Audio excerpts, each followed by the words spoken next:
On this episode of Hopenning, I get to interview an octogenarian, Patricia Ross, who, at the age of 86, just published her first book. Patricia is also a practicing psychologist, a pianist, musician, and a photographer. Welcome to the Hopenning, and you will find the elixir for life. Hello, Patricia Ross. It is great to see you. I have been wanting to talk to you for so long on the Hopenning, and finally, you're coming to us from California, and it's just a pleasure to see you. Oh, thanks for inviting me, Fran. It's a pleasure to be here. I know you have a busy life. You are a psychologist who is still working. You're an author, you play piano, you do so many things. You're still doing photography. So I just thank you so much for the opportunity to talk to you. And Um, I have finished your first book. I just finished your first book. And it's been amazing. oh, thank you. Thank you. I was hoping it could be entertaining, if nothing else. The book is called From There to Here, an Alphabet Memoir. Right. And as you might know, Patricia, I am an elementary school teacher. Ah, Yes, ah, I know, you were a professional pianist for 37 years. I yeah. was a professional elementary teacher for 34 years, You're a hero. and you are a hero. Elementary school teachers deserve medals and a higher salary. I don't know how it is in Canada, but here they should earn a lot more. Thank you All so right. much for that kind comment because I agree. I do agree. Yes. So, I'm going to start out by asking you what I ask every guest. What would your closest high school friend have said about you when you were in high school? Well, I still have my closest high school friend. And she's coming to stay with me in November. And we have traveled together and we're in touch almost every day. And what she would have said about me or in high At the school, time that you were in high school, how right. would she have described you? She would have described me, if she had the words, as being confident and popular and kind and her best friend. Mhm. That's nice. Very nice. You started your alphabet book with A for adaptable.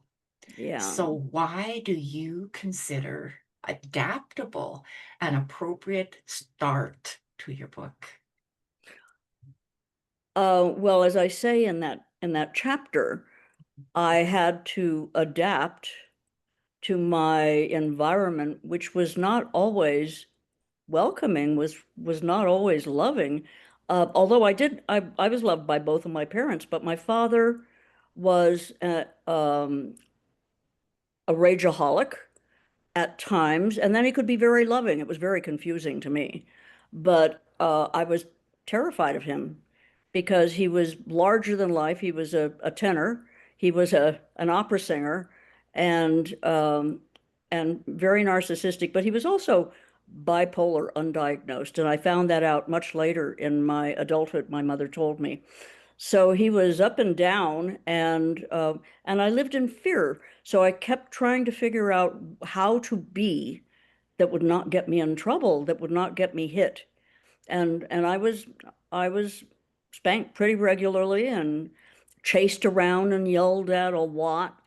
So it was I don't think he just realized how little I was and that he was so big and I was terrified. One of the reasons I had to be adaptable. The other is that my whole family moved to Italy when I was 10.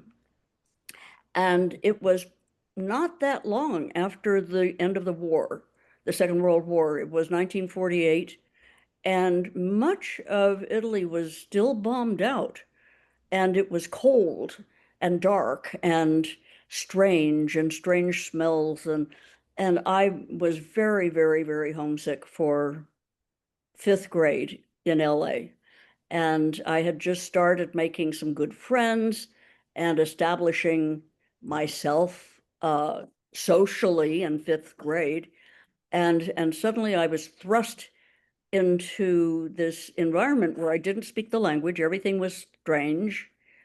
And I had to adapt. I had to, fortunately, my mother, after a terrible few weeks in an Italian school, where I didn't speak the language and the other kids sort of regarded me like some kind of exotic creature. Um, but she found a Catholic girls' school that is international, and the classes were all in English, thank God, except for the language classes. And it was a school run by Catholic nuns, and it was K through 12. And I was there from fifth through 12th grade. Mhm. But you didn't stay, right? You ended up coming back to America, back to California. I came back. Uh, it was um, serendipitous that I met a couple of men at a 4th of July party in the embassy garden. Every year, the embassy, the ambassador, the American ambassador would invite all Americans, whether they're passing through or residents, to a 4th of July party. It's hard to imagine now with all the security, that Right. nobody would be invited to cross the threshold. But anyway, it was festive, it was out in the garden, and I was talking to some friends, and this gentleman came up and said, may we join the conversation? And he was with his brother. And it turned out that his brother was on his way to Oxford as a Rhodes Scholar. And the one who asked if he could join the conversation was just about to start graduate school at UC Berkeley in physics. He ultimately left physics and became a historian and wrote several books on Galileo. He was quite the scholar. But I made friends with them and we traveled a little together. And uh, they were the first people ever to tell me that I was too intelligent not to go to college. Whereas I saw my parents were very, very much into culture, into art and music, but they were not academics. And so my fate was, I think, supposed to be, you grow up, you get married, you have kids, you're a housewife, maybe I could teach piano or perform every now and then. I did not want the life of a concert pianist with all that traveling around. And besides, I mentioned how much trouble I had with performing because I have a lot of performance anxiety. So anyway, they told me that they thought I was intelligent, and nobody had ever told me I was intelligent. And so I was working at the time. I had graduated from high school, and I was working for an American language newspaper in Rome. And so I worked for a year and saved my money and paid for my passage across the ocean on an Israeli ship. Interesting. And then flew to California. And I was still a resident of California because I was just under 21. And my dad and mom had separated, and he was in California, and she was still in Rome. But since I was under 21, I was a resident of wherever my parents were. So I was a resident of California, which meant that I didn't have to pay the incidental fee at UC Berkeley. I became an au pair for room and board and would go to school at UC Berkeley.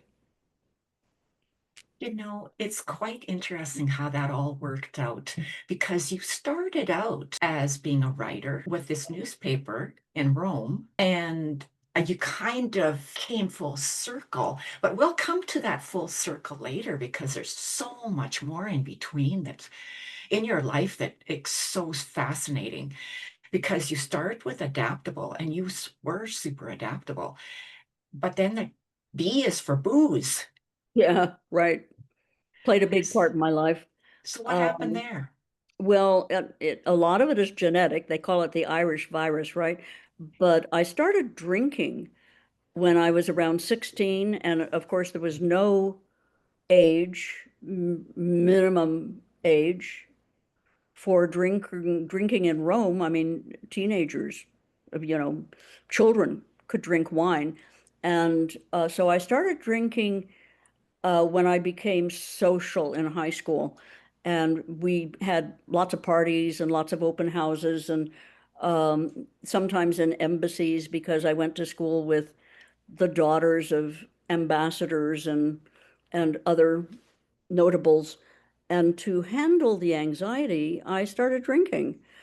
And everybody else was sort of drinking too, but not like I was. And I tried to hide it, to hide the effect, and managed to for quite a while.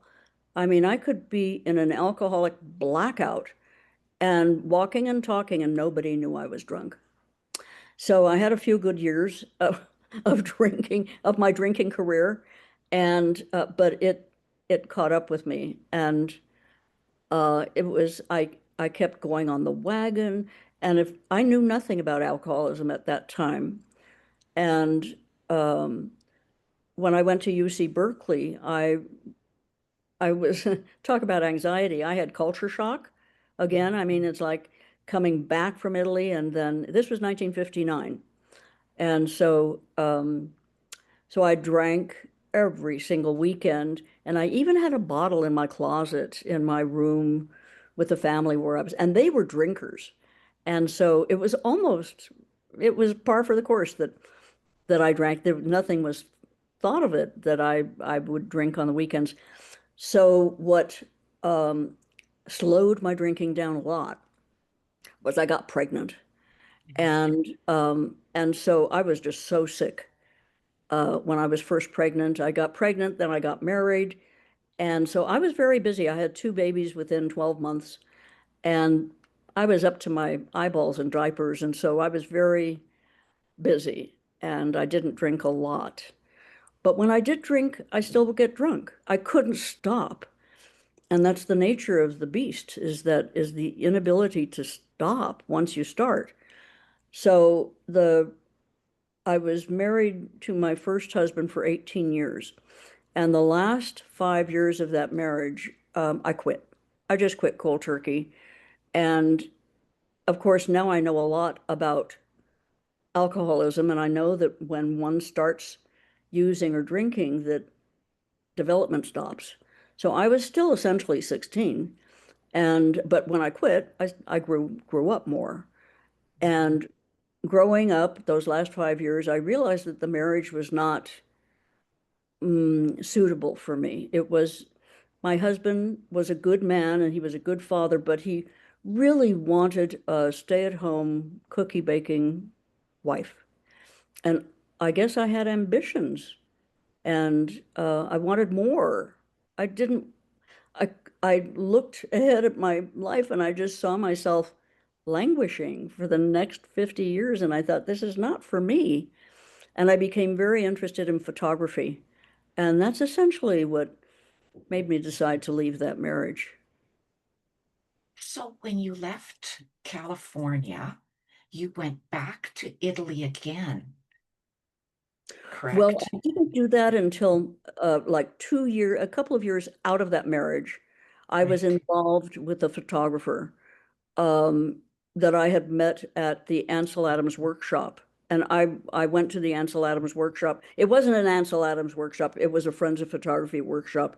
And Ansel Adams was there, and I thought, I want to take this workshop because he's old and I don't know how much longer he's going to be alive. And that's my dog. I'm sorry. She barks. Is that Um, Lucy? that's Lucy. Lucy, Yes, yeah, she's guarding the house. And perfect. um, she may come over and say hello in a minute. But he was the person I was involved with was a world-class photographer, and he was granted the Prix de Rome, which meant that he was going to go to Rome and live at the American Academy and photograph the fountains of Rome. And I thought, this is, he can't go to my city. And so I decided with the settlement in my divorce, we had sold the house. And so I had some extra money, and I decided I was going to go too and take a year off. And so I invited my younger daughter, who was a junior in high school, to come with me if she wanted to. And she wanted to. And and so we went to Rome for a year. And it changed her life.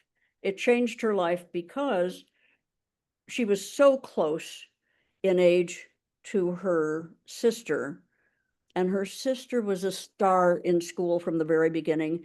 And Michelle was pretty much a star too, but she was always in the wake of this older sister.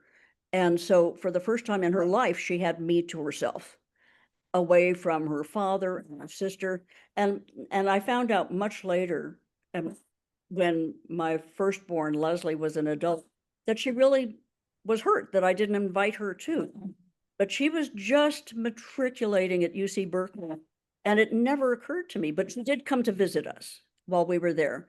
So I went for a year, and then my daughter said, I cannot go back to high school in America after this experience, because she went to a school that used the whole city as a classroom.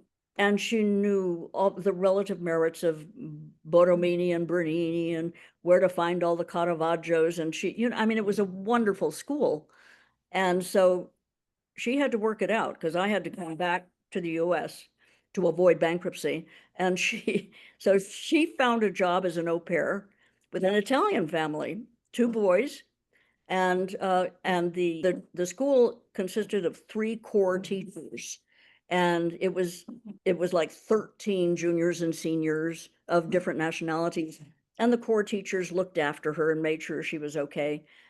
And they all met in a palazzo where it was rumored cardinals used to romp. And so it was all very interesting. And it was a wonderful year for me, but that's probably when my drinking got really bad. I didn't drive there, so I didn't have to worry about drinking and driving. And everybody drank wine at every meal, practically. So it was bad, and I felt embarrassed and ashamed. And my daughter was very disapproving. I mean, I managed to look good most of the time. To appearances were important to me, and I even taught a class at the school where she was a student. But it was pretty bad, and it still didn't occur to me to stop. It didn't occur to me. In my whole goal was to control, and I couldn't. So I came back and I moved in with my significant other who lived in Carmel. And after 2 years, I knew I was in big trouble and that I would die. I would die if I kept drinking. And I was sure of that. So I called AA, and they sent somebody over. Somebody came over that evening and took me to my first meeting, and I've been sober ever since. And that was 43 years ago. So I feel like I Congratulations. would not be here today had I not Yeah, gotten sober. And my congratulations. family is riddled with alcoholics. So there's a genetic component, and I know that now. And but I think my mother was an alcoholic. She didn't drink very much when I was growing up, but I think when she drank, she had the same problem. And her mother died at 49 of alcoholism. And I think she was just ashamed to talk about it even. Um, but that's when there was a moral judgment about alcoholism in those days, instead of recognizing it's a disease. Yeah, there's so much in there that you just talked about. You know, the Irish curse, you called it the Irish curse, Irish right? virus. But also, I mean, if you are like the Irish would have a lot of children because they were Roman Catholic, and then you stopped drinking when you were pregnant, Yep. which, there's there's some wisdom in all of that, how Yeah. nature works, until you really couldn't function anymore and you knew you were going to die. Hi, Lucy. Lucy. Gosh, little sweetheart. Lucy is 1 year old and uh and very feisty. She was 2 pounds when I got her. Now she's almost 10. Good But job. I think this is it. Yeah, 10 pounds. Well, you have a chapter in your book called The Dogs in My Life. Oh, But I love the way you talked about the dogs in your life because it brought in all the gratitude and humor and intuition and so much more. There's a lot in that chapter that really speaks to why dogs, pets are so necessary to humans and what they do for us. I mean, can you just speak a little on that, Patricia? oh, I can speak on many things. Mm. It's I was in therapy for 30 years and I thought, how did I have so much to talk about? But so dogs for me, I got our first dog when my daughter was a preteen and we were living in Oakland and that was Byron. Byron was a free puppy in front of a grocery store. I had him for 13 and a half years. Through my divorce, it was through my second marriage even. And Byron was followed by Millie, who was a Bichon Frise, and Millie was followed by Zoe, who was a rescue, but a spitting image of Millie. And now I have Lucy. And the thing about dogs for me is that it enables me to access a place inside that's sort of like a reservoir of love. Um, and I get to dip into that every single day when I have a dog because it's uncomplicated, it's unconditional, and it's pure love. And so if I can feel love every day, makes me a better person for sure. Right. Yeah. I find that too. Like I really miss hugs. I miss the hugs from school because I've been retired now for 2 years. Oh, yeah, yeah. I miss the hugs too, but but Yeah. but a dog helps to mitigate that. Yeah. I mean, my husband passed away in 2011, and that was a wonderful 27-year marriage, second marriage. He was quite spiritual and quite enlightened. I mean, he was very special. And and so I miss the physical part Yeah. of that. And but a Yeah. dog helps. And when I lost Zoe, I lost her in 2024. I really felt I wasn't going to survive that loss because I didn't think I would get another dog, being as old as I am, and that it wouldn't be fair to get a dog and then die on it. But I had a friend that was in a group that I was part of at the time that was sponsored by a Buddhist meditation retreat center near where I live called Spirit Rock. And it was a year-long training called 1 Year to Live. And so it consisted of a large group, and there were hundreds enrolled. And we would meet by Zoom once a month for about 3 hours and have a Dharma talk and meditation. And then we had small group, and the small group consisted of 6 women, local, and we would meet in person. And one of these women told me when I lost Zoe, she said, "If you get another dog, I'll take it when you die." She didn't say it quite like that. She said, "When you pass away," or something like that. But I said, "You're wrong." And that's how I got Lucy and made it possible. I would not get a dog. And with, you know, health issues, my age, I'll be 87 next month. And, but on the other hand, I didn't want to get a senior dog and go through losing it again. So it's perfect. And she's helping me raise Lucy too. Yes. And Zoe was very well trained, and she must have had a previous owner that loved her very much. And she was found walking on the street in Riverside County in California. And so, but I lucked out with her. She was just perfect. And she came when I had my practice before COVID in San Francisco. She would come and be my co-therapist. Yeah. And she was very important in my practice. Yeah. So I recommend senior dogs, 8 years old would be good. But Oh, I highly recommend getting one. It makes thank you. us better people, I think. I think it does too. So I can tell that you're a great person because dog people are great people, You're right. personally. Right. That's the But you've, lip test. right? But you've got a chapter called J for Jealousy and Judgment. And when that popped in there, because just before that, there was like empathy and friends and gratitude and humor and A intuition. So we're wonderful person I am, right? right. And then Yeah. all of a sudden, the J's is jealousy and judgment. So what's Yeah. that about?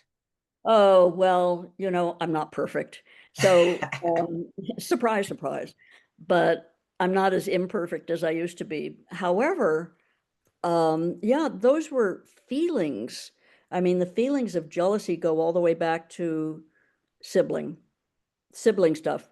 I had an older sister, 18 months older than I, who was really favored by my mother.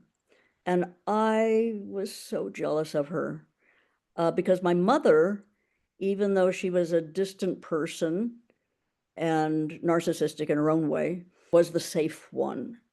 And I wanted to be the favorite of the safe one, not the rageaholic. And I seemed to be the favorite of the rageaholic, which was dangerous. I don't think I ever felt that with jealousy. I mean, I get them mixed up, envy and jealousy, because some definitions of envy say, you want what somebody else has and you want them not to have it. And jealousy would be you want what somebody else has, but they can have it too. You just want it too. And so that's how I felt. I didn't want somebody else not to have something unless it was a man. And then I could kill her. But I could kill if with that kind of jealousy. I was very jealous. I was a very jealous partner if I suspected that there was another woman involved. And I got over that. I don't know how it happened. Maybe I just grew up, but I stopped being so competitive. And as I became more confident and more secure, because the jealousy really had to do with insecurity. And as often as not, if I were involved with somebody, he would play his part in feeding my insecurities. Maybe intentionally, maybe not intentionally, but yeah, to be free of jealousy is such a relief. And I've never been materialistic. I've never had a lot, but money hasn't been in focus for me to my detriment to a certain extent. Maybe I should have focused on it more. But so I don't envy things that people have. I don't, if somebody has a brand new car or Ferrari, I don't, I'm glad for them, if that's important to them. So yes, I'm not jealous of people for what they have materially. It would be much more about relationship. So in the book, you talk about how change has, it's not out there what you're looking for, it's within here. And you really did mention that already about how you grew out of it because you became more confident, not so insecure. And do you think it has a bit to do with fear? Fear that this person will find out that you're not as high end as they might think at this moment, right? Absolutely. Well, absolutely. That's part of insecurity. And yeah, that whoever I wanted to be on first call with would find somebody else more worthy. Right. And I think what really helped me get over that was my marriage to my second husband, where I felt so secure after a tumultuous couple of beginning years when we were at each other's throats. But I recognize it in retrospect that we were both feeling very threatened by by how close we were by the intimacy. And we were fighting for our hard-won gains of individuation. I mean, we have two primary forces in our lives, which is to come together and to go apart, and to come. And of course, when we grow up and leave home, that's part of individuation when we become our own person, separate from everyone else. But we still have that yearning to come together too. So my husband and I were very, very attuned to each other. And at the beginning, it was scary. It was scary because then we'd lose all of those gains of growing up that we had. But finally, it resolved. We realized that we weren't out to get each other. But don't you think too, Patricia, that because he was a psychologist or he was in Psychoanalysis. right, Yeah. psychotherapy of some kind, and you had gone into psychology and you were starting to figure out about who I'm attracted to and why am I attracted to that. And he knows that too. He knows the how the mind works. I know that I tend to choose somebody like this who's manipulative and could be abusive and what all of those kinds of things. And he's thinking maybe something of the same thing. Well, I didn't go into this field until I did meet him. And I like to say that, I went back to school and got my master's in psychology, in self-defense. But it was a wonderful experience for both of us because he was considerably older than I, and he came up in the early days. I mean, he practically was a contemporary of Freud. I mean, I think we all were, but I mean, way back, and he got his training in New York, and so he knew the early people, and I became much more um, knowledgeable about more contemporary psychoanalysis. So I would bring home this new stuff I was learning, and he would be so receptive to it. So, and he was a wonderful consultant. He would, if I had a case that I was having trouble with, he would be a wonderful supervisor. And he had a special way of saying things, like with one client that I was puzzling about, he said he has a deficiency of wanting. And that's he had a way of putting things that was different. Deficiency of want. That's an interesting term. Yeah. Yeah. So for P, because we'll jump down a bit, you have professions with an S at the end, but they Yeah. all started with a P.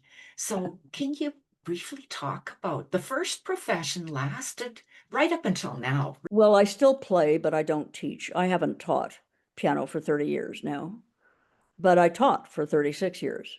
Yeah. And I love teaching piano, but not as much as I love being a therapist. And yeah, I taught piano. Piano has been in my life since I was 4. And I would really feel like a limb is missing if I don't have a keyboard or a piano in my life. I still play. And then you became a photographer. Then I got interested in photography, and what amazes me is how many photographers started out in music. I mean, Ansel Adams trained to be a concert pianist, and many other photographers. And I wonder about it, and it even has some of the same language, like range and tonality, and it's very interesting. And my theory is that it gives us something tangible. I mean, like you can take it out and look at it and stick it in a drawer, hang it on the wall, whereas music is gone as soon as you create it. I mean, you can talk about recording, but it's still, you hear the music and it's gone. So it's some have said it's the purest art form because of that. But so I love photography. I still love photography. And I have too many photographs. I'm trying to get rid of them. Um, So yeah, photography. But I got involved in Polaroid, SX70 manipulated images, and that work has been exhibited. And Cibachrome, which doesn't exist anymore, which is a color process. So I'm not as involved in the photography community, but I dip my toe in every now and then and go to openings, or I know a lot of photographers. These two first occupations that you had, what's brilliant about that is because you can carry them forwards. And even though you are a highly trained psychologist now, you spent thousands of hours in internship. Oh, So, right? yes. So, and you weren't young, Patricia, when you became a psychologist, Oh, I got licensed at the age of 56. right? So, I mean, it's to me, I think that's brilliant. You start your career in ways that really inspire the creativity and the passion and the drive, and you bring those up right through into professions such as yourself. A friend and I were talking the other day about as women age, we don't stop caring, but we had spent so much time caring for children or movements or the Rotary Club or whatever committee that we were on or whatever movement. And as we age, we start to whittle that stuff away. And she likens it to because our estrogen comes down. And I'm thinking it could be, in Oh, yeah. science. Yeah. But you, in your book, when you came to why the yearning, you talked a little bit about how your yearnings have changed. Like you're now 86 years old and you've had a full life. You've lived Yeah. around the world. You've done careers that many people would have retired from and had the remote control in their hand after. But you chose not to. So, what do you think is different about you? What makes a person, a woman, a gentleman, whoever, continue to be so passionate? You're 86 years old. In the book, you talk a little bit about the last romance you had, which was like 2 years ago. Illustrated. That's a whole novel. I'm going to write a novel about that one. But Better. known better. Yeah.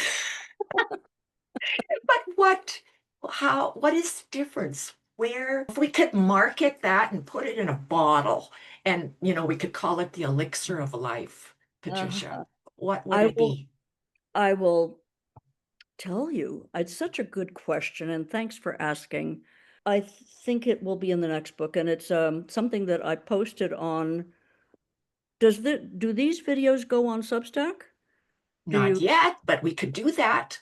Oh, but yeah. Okay, well, I wrote a piece called Creativity and Transcendence.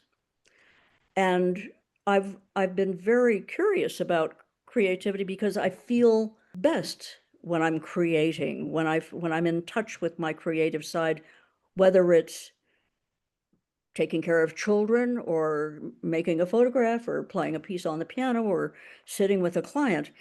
And so I was an experience that I had, and it's in this piece that I wrote that's on Substack. It's also on Medium, uh, called Creativity and Transcendence. And I speculated for a long time that creativity brings me closer to whatever the source is that is the creator of everything. Some people might call it God or Allah or whatever, but it's source of everything, which is what what created everything. So I was driving north I have a daughter who lives up in Healdsburg, which is about an hour north of where I live in the Bay Area. And I was listening to Yuju Wang, who is a wonderful, wonderful pianist. And probably, I think, one of the best pianists alive today. and she's just adorable. She's in her late 30s, I think, and she dresses very provocatively. And I'm thinking, she's got it. She's, she can flaunt it. But she's also just one of the most amazing pianists I've ever heard. And she did a performance of everything Rachmaninoff ever wrote, which is like three concerti and Rhapsody on a Theme by Paganini. She did it all in one day in New York. I think this was a couple of years ago. And then she came and did it in LA with Gustavo Dudamel conducting. And I was driving north and I was listening to the CD of this amazing feat of playing one Rachmaninoff concerto after another. And these are war horses that would make strong men blanch because they require so much strength and stamina. And I was blissed out driving, listening to this music. And I thought, that's it, it's source. They're closer to source. I mean, Gustavo Dudamel is, and Yuju Wang is, and the whole orchestra. And then it hit me. It's source coming through them. It is source coming through. They are the vehicles through which source is expressing itself. And I remember seeing an interview of Yuju Wang, and she's very, people compliment her all the time, and she says, "Oh yeah, thanks." I mean, she's gracious, but you can tell she's not taking it seriously. And somebody said, "You must feel like God up there," and she said, "Well, it gives me a sense that there's a power greater than we are." Right.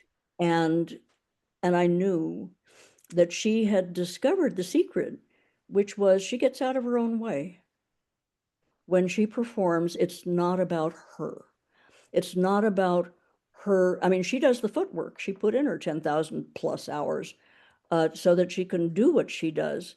But it is essentially so source can be expressed through her. And that's how I feel with anything I do that's creative. It's source. I can be the vehicle. And all I have to do is do the footwork, do the preparation, do the 10,000 hours so that it can happen. Beautiful. That's my I just, sermon. it's not even a sermon. I would just give it a lowercase s, not a capital S for sermon. So yeah, your last Z, I thought it was going to be Zoe. I thought Zoe was your Z, but it's not. From Zeal to Zen. Yeah. What's that about? Well, I think that a lot of what I've done in my life, and I've had a certain amount of success. I mean, I'm good. I'm not the best, but I'm good at what I do, and I've had a place in all the professions that I chose. But I think a lot of it early on was compensatory, and that it wasn't source coming through, that it was me trying to prove that I had value. And so that was the zeal, it's like I really, and I think for most people who are after fame and all of that is, I think that's what it is a lot of the time, is compensatory to prove that they have value and that it comes from a sense of not having intrinsic value. And I didn't have a sense of intrinsic value until later in my life. And I credit the therapy and the therapist that I have, the analysis that I had, as well as my wonderful marriage. You saw this movement, this women's Yes. movement. You were a witness to it. You lived it. So you probably really would have seen, I mean, the value in like forging our own way. We don't need men. We can do this all on our Um, own. yeah. And yet finding that our plates are so overfilled that we're no longer enjoying life. We don't have the Zen time. We don't have the sit down and just revel in petting a dog or what, right? Or taking beautiful pictures or the rest of that. Like, I think, I hope that there will be a little bit of swing back in the pendulum where women can find a more relaxed state. I think it's already happened. You just have to live long enough. Yeah. You have to live long enough and get there. Yeah. And that's why I'm so grateful that I've lived this long. Instead of, kicking the bucket when I'm in the middle of it all. But yeah, I think that I went to my first NOW meeting, National Organization for Women, in 1968 in New York City. And all the heavy hitters were there, Gloria Steinham and Shirley Wow. Wilson. And I mean, it was really Betty Friedan. And that was my awakening. That was my consciousness raising. Um, and it wasn't long after that, I mean, another 10 years, I left my first marriage. Right. Right. When we get awakened, we're Yes, no longer asleep in a continuous pattern, and we think that our lives, this is just my life. right. Yeah. So we went from A to Z, but you've got a new book. Yes. It's probably Uh, still on it's on your Google Drive there. I hope to have it out by November. Yeah. But, this is a labor of love. I mean, my daughter designed the cover, and I get friends to write things and like little testimonials, and then I have another friend who really put it together, and we published it on Amazon. And um, and so the next one will have a similar cover, and the photograph on the front is a photograph of mine. Um, Ah, and so this is your photograph? that's my photograph. I thought that was your daughter Michelle's. And no, Michelle designed the, Okay. and I got a close friend and a wonderful writer to write the back cover. He wrote a wonderful book called Art and Fear. His name is Ted Orland, and he and another author named David Bales wrote that book, Art and Fear. So he wrote a back blurb for me. And so, it's sort of like a community effort, really. And the next book, the cover will be similar, but not the same cover, but it'll be similar. And I haven't decided on the title yet. Well, I'm looking forward to it because this book, From There to Here, just came out when? When did Uh, you? August. It This was year. published in July 25th, but I encouraged all of my followers or subscribers on Substack to please go out and buy it on the 6th of August so that it can have a good showing. And I have a local bookstore that has agreed to carry it. So since I'm a local author. Yeah, I don't want to start a whole new career and have a 5-year plan, and I can't, I'm not there. You started this book at the age of 80, what? 80 was during COVID. So 85, yeah, yeah. So 84, yeah. yeah, Individual pieces, right. I just love that about you. It's Oh, always like it's never time to throw in the towel. no, no, it's not over till it's over, It's not over till it's over. and energy is everything. Do whatever you can to maintain some energy. Exactly. Well, usually at this time of the show, I ask my guest, what is your last message of hope? That's a challenge these days. My last, well, I can tell you what my dying words would be, I hope, and that is thank you. But last message of hope is that we have to have some kind of massive realization that war and killing and hatred doesn't work. I mean, I'm, you must be, the rest of the world is appalled at what's going on in my country. And I am too. I used to feel so patriotic when I would stand on the grounds of the American embassy. And now it's hard to feel patriotic, but I have hope. I think that most people are good. And I believe in human goodness, and I think that that will prevail. But we're in a dark time right now. And because of that, I think it's even more important that when we can be a light, we're a light. we shine a light. Absolutely. It's Yeah. our responsibility. Most of us feel helpless. And I think that the only thing we can do at this point is to keep our little corner of the universe swept up and fill it with as much kindness and love as possible. I know it sounds pretty woo-woo, but that's what we can control. And you have lived enough years that you can decide, right? You've seen lots of wars and chaos and da da da da da da da. So you are our best, when you say the best thing that we can do right now is keep our own little world of the clean Right. for kindness and non-judgment and acceptance, right? And For all people. for Right. all people. Yes. And it's a ripple effect. It is. That's all we can do. It is a ripple effect, and let's hope that it ripples far enough. Yeah. And you know what, Patricia, I have faith. Like you said, most of the world is good. Most people are good. I have Yes. faith in people. Yes. I don't Yes. always have faith in individuals, but I have faith in the human race. Yes. Good. So you and I can start the movement, or yeah, I'm sure the movement's already going, but every little bit helps. Absolutely. And you coming on the show today will help get the word out to our viewers. One last question. How can we get a hold of you, Patricia? How can we find you? I know that you're on Substack and Yeah. Medium. Is there any other social sites that you're on? I have a website for being a therapist, but that's just for, people to make appointments or something like that.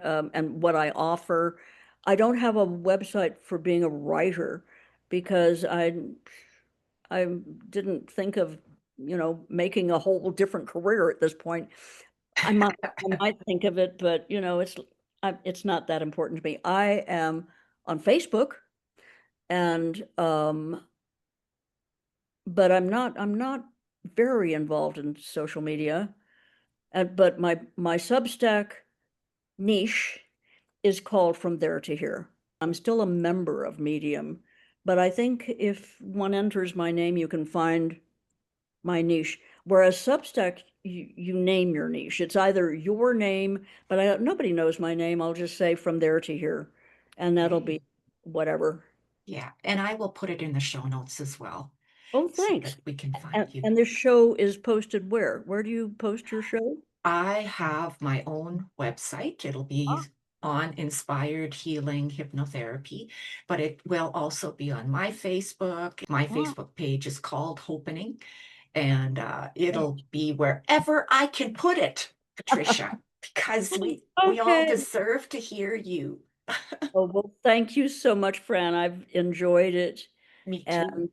and your questions have all been meaningful. Thank you. If our viewers today also enjoyed, please subscribe. It will help myself, it'll help Patricia. And if you enjoyed it, like the video, make a comment, and Patricia Ross may even reach out to you personally Oh, I because might. I love leaving comments. I know she's amazing. Yeah. And thank you so much, everyone, for joining us. And thank you, Patricia, as well. Thank you, Fran. Bye. This podcast and inspired healing hypnotherapy do not provide professional medical advice. The information on this podcast is not limited to text, graphics, images, or other material, and are for informational purposes only. No material in this podcast is intended to be a substitute for professional medical advice, diagnosis, or treatment. Always seek the advice of your physician or other qualified healthcare provider with any questions you may have regarding a medical condition or treatment and before undertaking a healthcare regimen, and never disregard professional medical advice or seeking it because of something you heard on this site.